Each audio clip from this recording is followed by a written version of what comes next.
네, 오늘 차세대 위원회 헌신 예배로 하나님 앞에 드립니다. 여러분, 이 세대를 이렇게 연도에 따라서 무슨 세대 이렇게 나누는데 혹시 그 이름들을 다 알고 계신가요? 1950년대부터 64년까지 태어난 세대를 베이비붐 세대다 이렇게 부르게 됩니다. 이때 이제 자녀들이 많이 출산하던 그런 시기였죠. 그리고 나서 이제 1965년부터 1979년까지 태어난 사람들을 X세대다 이렇게 부릅니다. 여기에도 지금 X세대 출신들이 좀 계십니다. 이때 X세대에 유행했던 것 중에 하나가 이 강남 압구정동의 오렌지족 들어보셨나요? 네, 이때에 나왔던 말이었습니다. 그리고 이제 1980년도부터 1994년도 사이에 태어난 사람을 M세대, 밀레니엄 세대다 이렇게 부르고요. 그 다음에 이제 우리 청년들이 대부분 이제 여기에 속하는데 1995년부터 또 2009년까지 태어난 이 세대를 Z세대다 이렇게 또 부르게 됩니다. 그래서 이 M세대, Z세대 이걸 붙여서 MZ세대 이렇게 이제 부르기도 하죠. 그리고 이제 2010년 이후로 태어난 세대를 알파세대 이렇게 이제 부르더라고요. 네.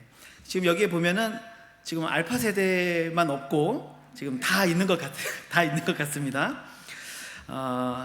근데 이 각 세대를 이제 이렇게 특징 짓는 키워드들이 다 있죠. 각 세대가 경험한 어떤 사회적이고 문화적이고 기술적인 그런 변화들에 따라서 이 세대를 나누고 이 세대를 X세대다, M세대다, Z세대다 이런 식으로 이제 이름을 붙이면서 구분을 짓게 되는 것이죠.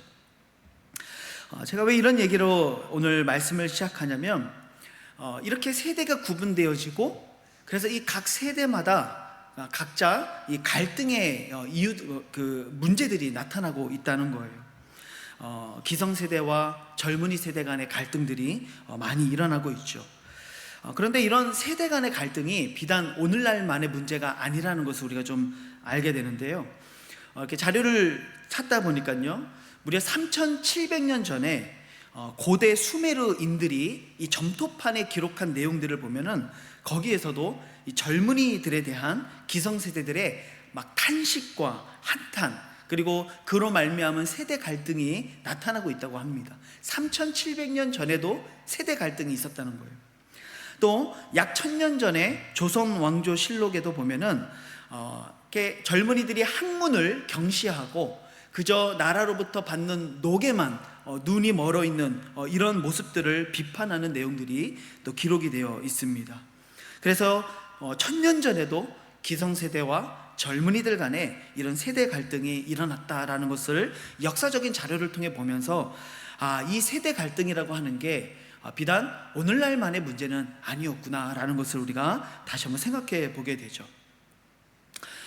이런 세대 갈등이 이 세상 가운데 존재하는데 그렇기 때문에 너무나도 당연하게 이 교회 안에서도 세대 갈등은 여러 가지 모양으로 나타나고 있습니다.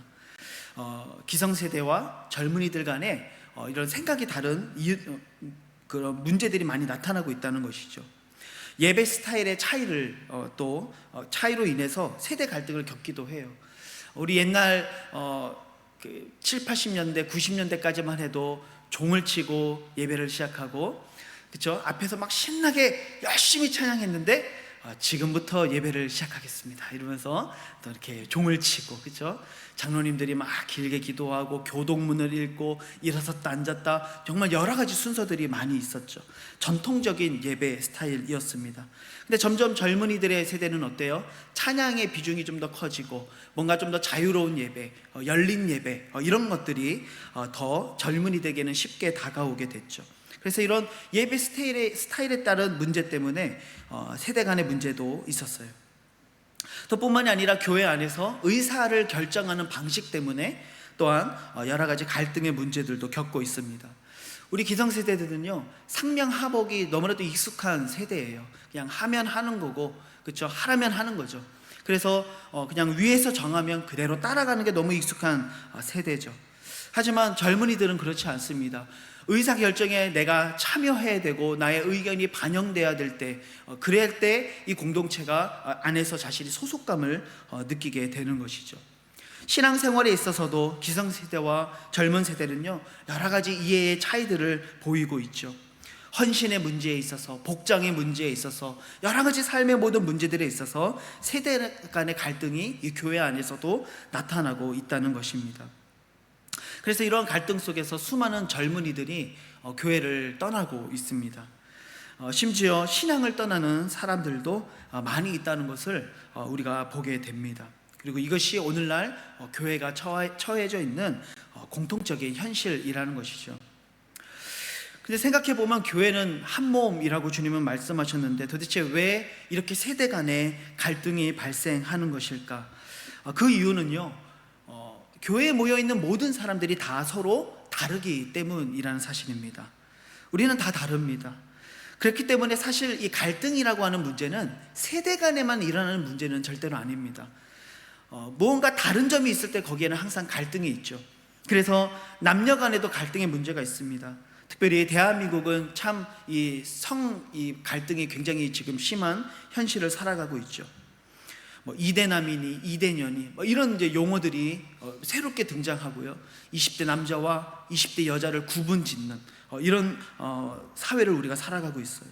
또 지역 간에도 갈등이 일어납니다. 빈부격차 때문에도 갈등의 문제가 있고요. 정치적인 성향 때문에 갈등의 문제가 있고, 생활 습관 때문에, 가치관 때문에, 심지어 부부 사이에도 단지 치약을 중간부터 짜느니 끝에서부터 짜느니 하는 이런 사소한 문제 때문에도 갈등의 일들이 일어나게 되는 것을 우리가 보게 되죠. 그래서 이 갈등이라고 하는 건 단지 세대가 다르기 때문에 일어나는 문제는 결코 아니라는 것이죠. 더 본질적으로는 우리가 서로 다르기 때문에 일어나게 되는 문제라는 것입니다. 그래서 나라고 하는 존재가 이 사회 속에 있을 때 항상 나는요, 누군가에 있어서 갈등의 원인을 만들어내는 존재가 될 수 있는 거예요. 나라고 하는 사람이 20년, 30년, 50년, 60년간 살아왔던 내 습관, 내 관념, 내 가치, 그리고 내 생활 습관들, 이런 것들이 다른 누군가에게는 반드시 부딪히게 되는 일들일 수 있다는 것이죠. 그렇다면 우리는 이런 현실 속에서, 모두가 다 다른 이런 현실 속에서 도대체 어떻게 하면 성경적인 한몸된 공동체를 이루어갈 수 있을까? 성경적으로 우리가 몇 가지, 한 3가지 정도를 좀 생각해 보면 좋을 것 같습니다. 먼저 첫 번째로는요, 세대 간에 있는 그 차이를 서로 인정하라는 것이죠. 아니, 더 넘어서 사람과 사람 사이에 있는 그 차이를 인정하라는 것입니다. 고린도전서 12장 12절 말씀을 보시면은요, 13절까지 이런 말씀이 있습니다. 몸은 하나인데 많은 지체가 있고, 몸에 지체가 많으나 한 몸인과 같이 그리스도도 그러하니라. 우리가 유대인이나 헬라인이나 종이나 자유인이나 다 한 성령으로 세례를 받아 한 몸이 되었고, 또 다 한 성령을 마시게 하셨다. 교회는 한 몸이라고 말씀하는데요, 이 한 몸에는 또한 뭐가 존재하고 있다는 거예요? 많은 지체들이 있다는 것이죠. 바로 이 많은 지체가 모여서 한 몸을 이루는 것이라고 말씀해요. 그래서 교회 안에, 이 당시 교회 안에는요, 유대인도 있었고 헬라인도 있었어요. 종도 있었고 자유인도 있었습니다.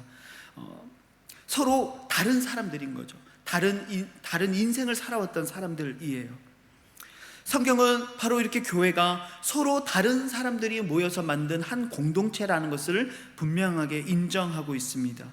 몸에는 다른 지체들, 많은 지체들이 있는 것이죠. 각자의 지체들은 모양도 다르고 기능도 다르고 생김새도 다릅니다. 심지어 위치도 다르죠. 그래서 우리 모두는 다 다르다는 것을 성경은 계속해서 말씀하고 있는 거예요. 우리 다음 세대들과 또 우리 기성세대들은요, 한 자리에 있을 때 마치 유대인과 헬라인의 차이, 종과 자유인의 차이 같은 정말 채울 수 없는 그 간극이 바로 기성세대와 젊은 세대 간에 분명히 존재하고 있는 것이죠. 그렇다면 이렇게 멀리 떨어져 있는 이 젊은 세대와 기성세대가 하나 될 수 있는 길은 무엇인가? 바로 우리가 서로가 다름을 인정하고 서로가 다른 지체라는 것을 인정하고, 그러나 우리가 예수 그리스도 안에서 한 몸이라고 하는 사실을 인정할 때 비로소 우리가 서로 하나 될 수 있다는 것이죠. 최근에 젊은이들 사이에서는요, MBTI라고 하는 이 성격 유형 검사를 많이 합니다. 한번 이런 표를 보신 적 있으십니까? 네, 그래서 나는 저 같은 경우는 ISTP고, 우리 청년부에 저랑 같은 유형을 가진 우리 청년들이 꽤 많이 있더라고요. 그리고 여러 가지 이제 유형들이 총 한 16가지 정도로 나누어지게 됩니다. 네, 이런 것들을 왜 하는가? 이런 성격 유형 검사를 통해서 내가 어떤 사람인지, 나는 어떤 기질을 갖고 있는지를 잘 파악할 뿐만이 아니라 타인을 저 사람은 이런 성향을 가진 사람이구나, 저런 사람은 이런 성격이구나 라는 것을 이해해서 어떤 일들을 협업할 때, 어우러져 살아갈 때 그 삶의 자리에서 우리가 함께 서로의 다름을 인정하고 서로가 서로를 좀 더 배려해주고 또 서로에게 더 좋아하는 방법들을 맞춰줄 수 있는 그런 노력을 우리가 더 할 수 있다는 것이죠. 그래서 그런 의미에서 이런 성격 유형 검사를 많이 하는 것 같습니다. 이 16가지의 유형이 있는데요, 이 16가지가 서로 다 다른 것이죠. 근데 우리는 나와 다른 사람들을 틀렸다라고 말하는 경우가 참 많은 것 같아요. 다르다와 틀리다는 서로 완전히 다른 말이죠. 그런데 사람들은 대개 나는 맞고 너는 틀리다라는 식으로 판단할 때가 참 많다는 거예요. 우리 기성세대들이 가지고 있는 생각, 가치, 우리들이 지금까지 지켜왔던 전통과 신앙의 유산들은 옳고 너희들의 모습은 옳지 않다라는 생각을 가질 때가 많다는 것이죠. 반대도 마찬가지예요. 젊은이들이 기성세대를 바라보면서 저건 낡고 고리타분한 거, 이미 지나가 버린 거, 본질적이지 않은 것들이라고 말하면서 서로가 서로를 배척하는 모습들을 우리가 보게 되는 것이죠. 그러나 이러한 극과 극에 있는 이 양극단의 집단들이 어떻게 하면 하나 될 수가 있다는 것이죠. 서로가 서로를 다르다는 것을 인정하는 것입니다. 그리고 우리가 오직 한 몸을 이룰 수 있는 길은 우리가 똑같아지는 것이 아니라 서로의 다름 속에서 오직 예수 그리스도가 우리 사이에 계실 때, 그리스도 안에서 우리가 서로 연합되어질 때, 마치 예수님께서 에베소서 말씀에 의하면 이 양쪽 벽이 서로 만날 때 바로 그 중간에 있는 모퉁이 돌이 되어 주셨던 것처럼, 바로 이 두 벽이 서로 만나 예수 그리스도 안에서 서로 만나게 될 때에 우리가 비로소 한 몸, 한 뜻을 이루어갈 수 있다라는 것이죠. 오늘 이 자리에는 우리 사랑하는 기성세대들, 그리고 다음 세대들이 함께 앉아 있습니다. 그리고 우리 차세대 위원들은 바로 이 다음 세대를 세우기 위해서 세움받은 귀한 일꾼들입니다.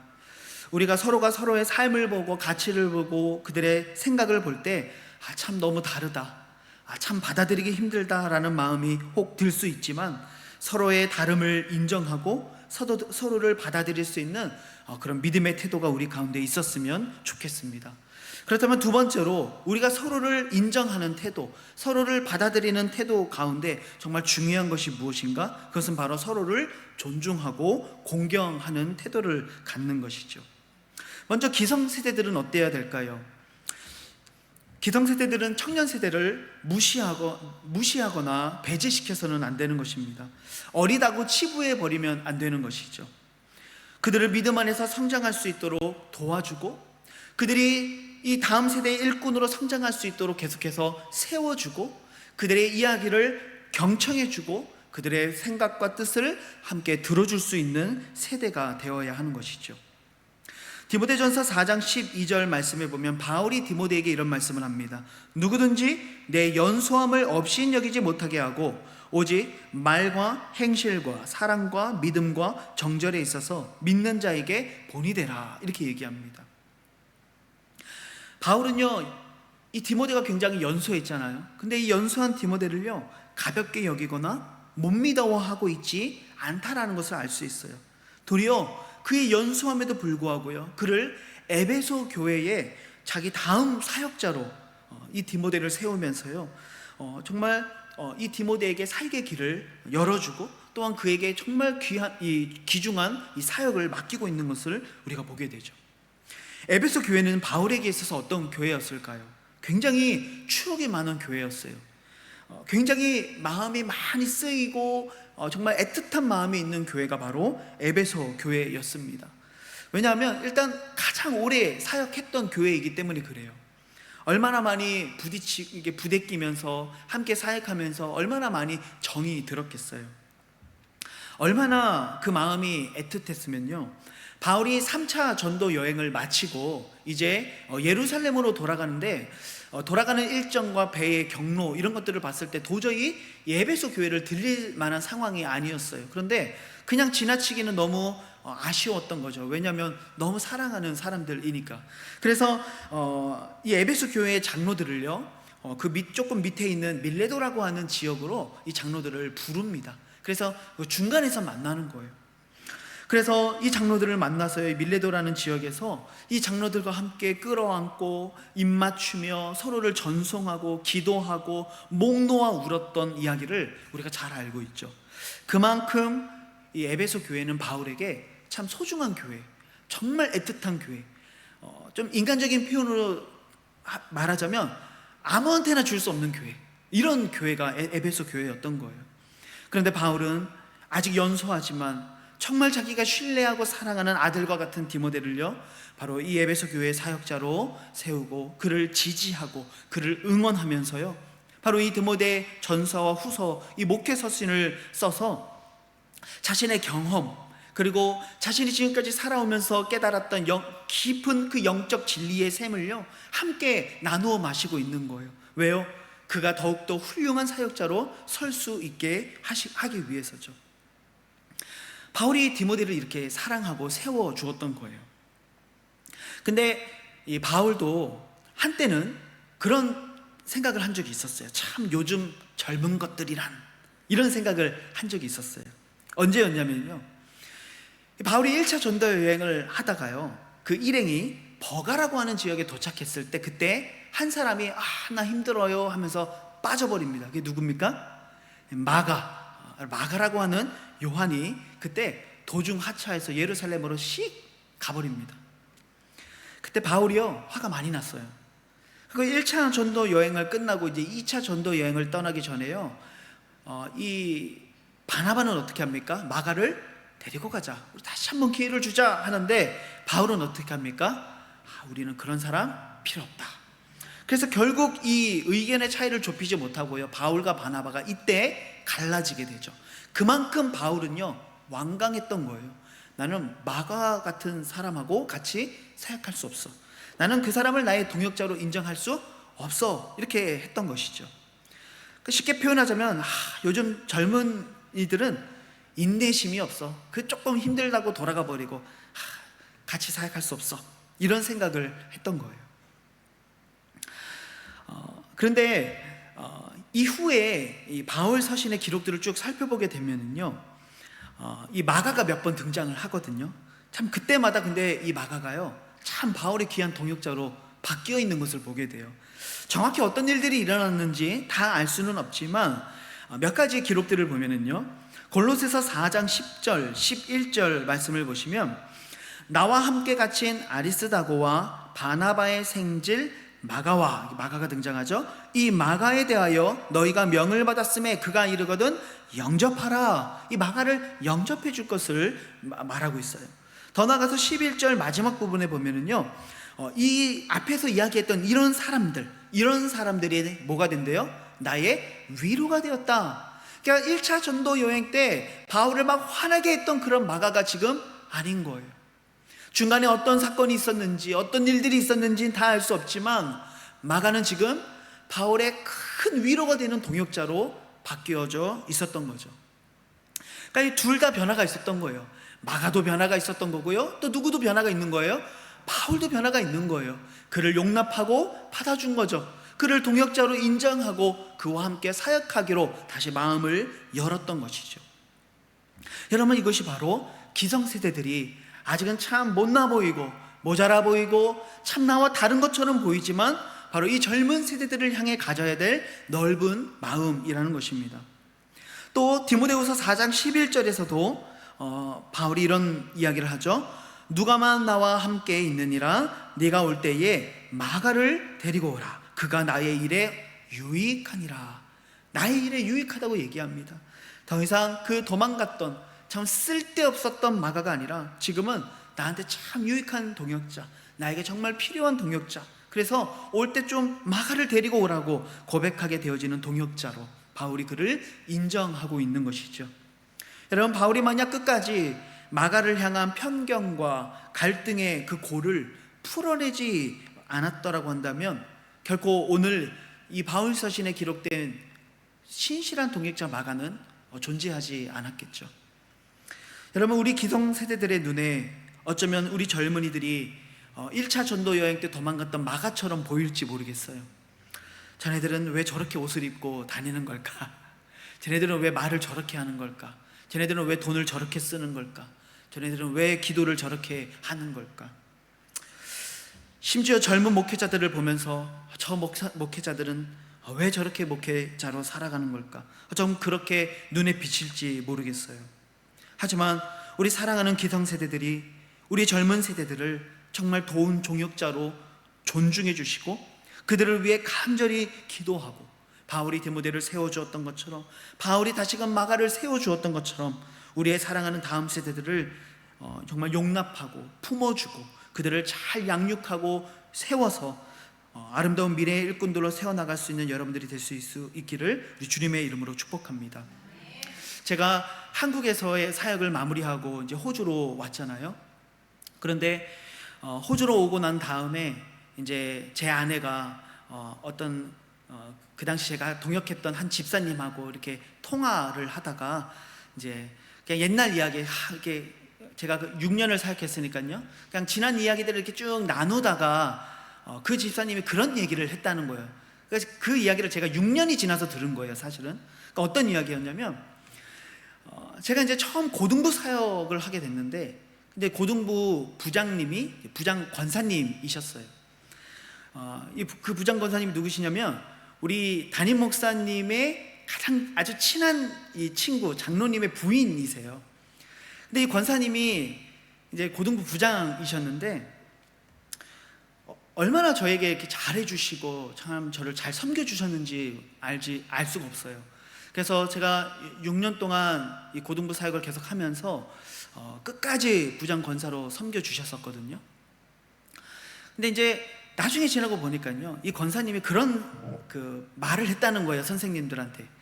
초창기에 우리 강가람 전도사님 좀 이상하다고 왜 이걸 이렇게 하는지 모르겠다고 하면서 좀 이해가 안 간다라고 막 그렇게 말씀하셨다는 거예요. 그런데 어느 순간 이 권사님이 제가 어머니가 안 계시잖아요.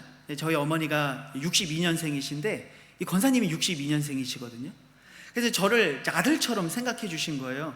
그래서 정말 이 아들 같은 이 전도사님을 내가 잘 품어줘야지, 내가 잘 사랑해줘야지. 이래서 그 다음부터는 불만 없이 저를 잘 섬겨주셨다는 거예요. 저는 6년이 지나고 저는 이 권사님한테 늘 좋은 점수만 따고 있는 전도사인 줄 알았는데 그게 아니었던 거예요. 참 마음에 안 드는 구석이 너무 많고 참 이해가 안 되는 부분이 많았는데 정말 한마디 저한테 말하지 않으시고 저를 품어주시고 사랑해 주시고 끝까지 동역해 주셨던 것이죠. 그런 것들을 제가 나중에 알게 되면서 정말 그분의 사랑과 인내와 헌신, 이 젊은 목회자를 품어주는 그 사랑이 없었다라고 한다면 오늘날에 내가 있었을까? 제가 지금 대단한 사람이라는 것이 아니고요, 그럼에도 불구하고 나라는 사람이 과연 존재하고 있었을까? 라는 생각을 해보게 되더라고요. 우리 사랑하는 기성세대들이 우리 다음 세대를 정말 사랑하고 존중하고 그들을 잘 양육할 수 있는 그런 세대가 될 수 있기를 주님의 이름으로 축복합니다. 또한 우리 기성세대들 가운데는 특별히 부모들이 있죠. 에베소서 6장 4절에 보면은 부모들에게 이렇게 얘기합니다. 아비들아, 너희 자녀를 노엽게 하지 말고 오직 주의 교훈과 훈계로 양육하라. 이 자녀를 우리는 늘 교훈, 훈계, 양육하지만 그 앞에 것들을 너무 잊어버릴 때가 많은 것 같아요. 뭐 하지 말라고요? 노엽게 하지 말아라. 우리 자녀의 인격을 상하게 하지 말라는 것이죠. 그들을 업신여기지 말라는 것이죠. 정말 그들을 존중하고 그들을 사랑하고 그들이 정말 좋은 그리스도의 일꾼이 될 수 있도록 주의 말씀으로 그들을 가르치라는 것이죠. 우리의 기성세대, 특별히 이 자리에 계시는 우리 사랑하는 부모 세대가 우리의 다음 세대들을 이렇게 존중하고 사랑할 수 있기를 우리 주님의 이름으로 축복합니다. 또 반대로 우리 청년 세대들에게도 하나님이 우리에게 하시는 말씀들이 있어요. 우리 청년, 우리 젊은 세대는요, 기성세대를 정말 존중해야 될 의무와 책임이 우리들에게 있습니다. 레위기 19장 32절에 보면 하나님의 율법은 분명히 말씀하죠. 너는 셋머리 앞에서 일어서고 노인의 얼굴을 공경하며 내 하나님을 경외하라. 나는 여호와이니라. 셋머리는요, 머리가 하얗게 센 흰머리, 백발을 말하는 거예요. 그러니까 머리가 희끗희끗한 그런 어른들 앞에서 어떻게 하라는 겁니까? 일어서라는 거예요. 감히 어디 앉아가지고 그러지 말고 일어서라는 것이죠. 그리고 이런 노인을 어떻게 하라고요? 공경하라는 것입니다. 그리고 이러한 태도가 바로 곧 하나님을 경외하는 것이다 라고 성경은 우리들에게 말하고 있어요. 우리 젊은이들은요, 우리 기성세대를 존중할 수 있어야 돼요. 리스펙 해야 됩니다. 정말 그들의 가치, 그들이 지금까지 지켜왔던 그 신앙의 모습들, 그들이 지켜냈던 전통들을 옛것으로 치부해버리는 것이 아니라 그것이 얼마나 우리에게 값진 헤리티지인지를 우리가 정말 인정하고 그것을 존중할 수 있어야 되는 것이죠. 이것을 잘 못했던 사람이 있어요. 성경에 대표적인 사람이 바로 르호보암입니다. 기성세대의 지혜를 배우려 하지 않았고 그들의 충고를 귀담아 듣지 않았던 인물입니다. 이 르호보암은 솔로몬의 아들로서 그의 뒤를 이어 이스라엘의 왕이 된 사람이죠. 근데 이 르호보암이 왕이 된 후에 여로보암과 또 이스라엘의 모든 회중들이 르호보암 왕을 찾아왔다고 이야기합니다. 그러면서 뭐라고 얘기하냐면요, 4절 말씀해 보시면은요, 열왕기상 12장 4절에 보시면은요, 왕의 아버지가 우리의 멍에를 무겁게 하였으나 왕은 이제 왕의 아버지가 우리에게 시킨 고역과 매운 무거운 멍에를 가볍게 하소서. 그리하시면 우리가 왕을 섬기겠나이다. 이렇게 얘기합니다. 좀 우리를 이제는 이 노역에서 좀 덜어주십시오. 그러면 우리가 왕을 섬기겠습니다라고 이야기했어요. 제안했어요. 이 르호보암이 그래 그러면 3일을 말미를 얻고서요, 이제 상의를 하기 시작합니다. 먼저 누구와 상의를 나누냐면 이 부왕을 섬겼던, 아버지 왕을 섬겼던 원로들과 먼저 상의를 합니다. 근데 이 왕들이 뭐라고 얘기하죠? 그들의 요구를 들어주라라고 자문을 해요. 근데 안타깝게도 그 조금 뒤에 있는 12장 8절 말씀을 보면은요, 이렇게 성경이 기록합니다. 왕이 노인들이 자문하는 것을 어떻게 합니까? 버려버렸습니다. 이 둘 중에 어떤 것을 고민하고 내가 생각할 때 이런 고민의 이런 흔적이 있는 것이 아니고요, 왕들의 것, 이 노인들의 것들을 어떻게 해버린 거예요? 무시해버린 거예요. 버려버린 거예요. 그리고 누구의 말을 듣습니까? 자기 앞에 모셔있는 자기와 함께 자라난 어린 사람들과 의논했다. 그들의 이야기를 듣습니다. 그리고 결국 어떻게 합니까? 왕은 너희를 채찍으로 다스렸지만 나는 너희들을 전갈채찍으로 다스리겠다. 결국 이것 때문에 나라가 어떻게 되죠? 분단되게 되죠. 여러분, 이것이 바로 노인들의, 우리 어른들, 우리 기성세대들의 경험과 지혜를 그저 옛것으로, 필요 없는 것으로, 고리타분한 것으로 치부해버린 자의 어리석은 결과라는 것이죠. 여러분, 오늘 제가 크게 두 가지를 말씀드렸습니다. 먼저 첫 번째는요, 우리가 온전히 하나 되는 교회를 이루기 위해서는요, 젊은 세대와 기성세대가 서로의 다름을 인정해야 된다. 그리고 두 번째는 서로가 서로를 존중하고 공경해야 된다. 기성세대는 젊은 세대를 더욱 세워주고 그들의 이야기를 경청해주고 그들이 더 훌륭한 일꾼들로 자라갈 수 있도록 양육해야 되고요, 또한 젊은이들은 기성세대들이 지금까지 이루었던 것들을 결코 헛된 것들로 치부해버리지 아니하고 그들의 지식과 그들이 살아왔던 삶을 존중할 수 있는 태도, 그리고 그들의 삶으로부터 배우고자 하는 태도를 우리가 가져야 되는 것이죠. 그리고 마지막 세 번째는요, 이것들을 이루어가기 위해 가장 본질적으로 각자가 품어야 될 마음이 있는데, 바로 그것은 사랑과 겸손이라는 것입니다. 그리고 이 사랑과 겸손을 통해 비로소 우리는 하나됨을 이룰 수 있는 것이죠. 본문 1절과 2절 말씀해 보시면은요, 그리스도 예수 안에 있는 모든 권면이나 사랑의 무슨 위로나 성령의 무슨 교제나 긍휼이나 자비가 있거든 마음을 같이하여 같은 사랑을 가지고 뜻을 합하며 한 마음을 품어라, 이렇게 말씀해요.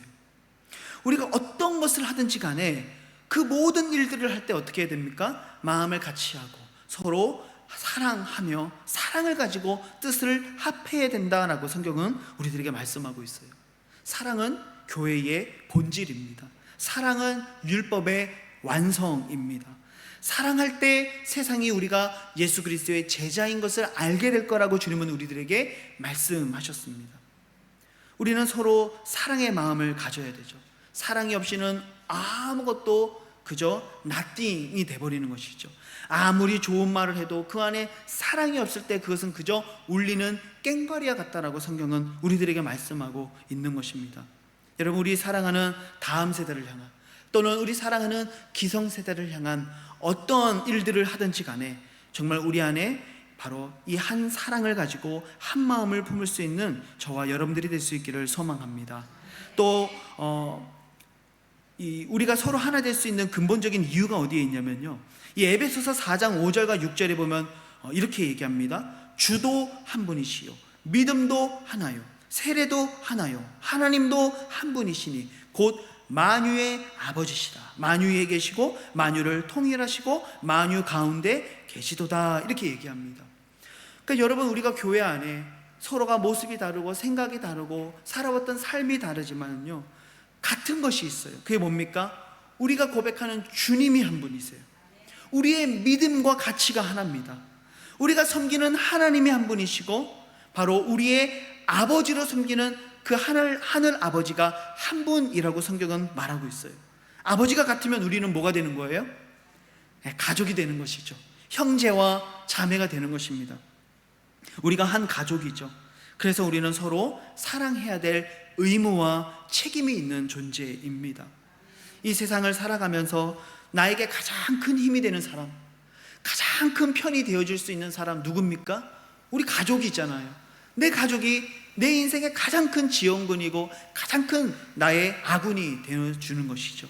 여러분, 우리가 한 주님, 한 믿음, 한 세례, 한 아버지를 고백하는 한 몸이라는 사실을 기억하셔서 정말 우리가 어떠한 일을 하든지 서로를 깊이 사랑할 수 있게 되기를 주님의 이름으로 축복합니다.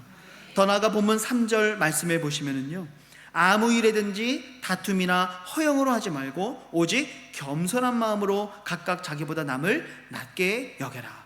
이 낮게 여기다는 받침이 시옷 받침입니다. 지옷 받침이 아닙니다. 이걸 우리가 잘 알아야 돼요. 서로를 낮게 보는 게 아니라 어떻게 하는 거예요? 더 낮게, 나보다 더 낫다, 좋다, 이렇게 여기라는 것이죠.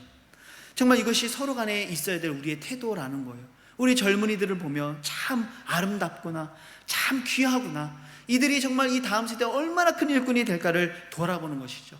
또한 우리 젊은이들은 우리 어른들을 바라보면서 정말 우리 어른들이 있었기에 오늘 우리가 이렇게 믿음의 삶을 누리며 우리의 신앙의 자유를 누리며 기쁨과 축복과 하늘의 그 열매를 우리가 그것을 따먹고 살아가고 있구나. 서로를 정말 겸손한 마음으로 서로를 높일 수 있는 마음, 다툼과 허영이 아니라 진실된 겸손과 사랑으로 서로를 대할 때 우리는 서로 다르지만 교회는 하나됨을 이룰 수 있다라는 것이죠. 말씀을 맺습니다. 역사를 잊은 민족에게 미래는 없다, 이런 말씀이 있지 않습니까? 과거의 경험으로부터 우리는 배워야 된다는 말이죠. 그러나 또 반대로 역사만 있고 미래가 없다면 그 또한 아무 의미가 없을 것입니다.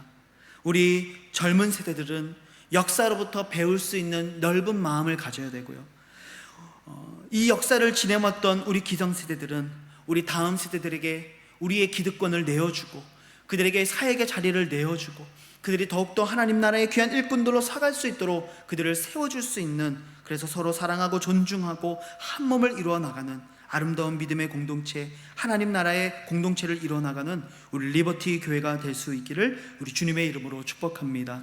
특별히 오늘 차세대 위원회 위원 헌신 예배로 섬기고 계시는 우리 차세대 위원 모든 여러분들이 특별히 우리 다음 세대를 위해 더욱더 눈물을 흘리고 무릎을 꿇을 수 있는 귀한 은혜가 있기를 우리 주님의 이름으로 축복합니다. 오늘 말씀을 기억하며 우리 같이 한번 우리 기도하도록 하겠습니다. 오늘 이 자리에 정말 오랜 시간을 믿음으로 살아왔던 우리 기성세대들도 있고 정말 앞으로 정말 멋진 하나님 나라의 꿈을 펼쳐나갈 우리 다음 세대들도 이 자리에 있습니다. 우리가 한 자리에 어우러져 있습니다.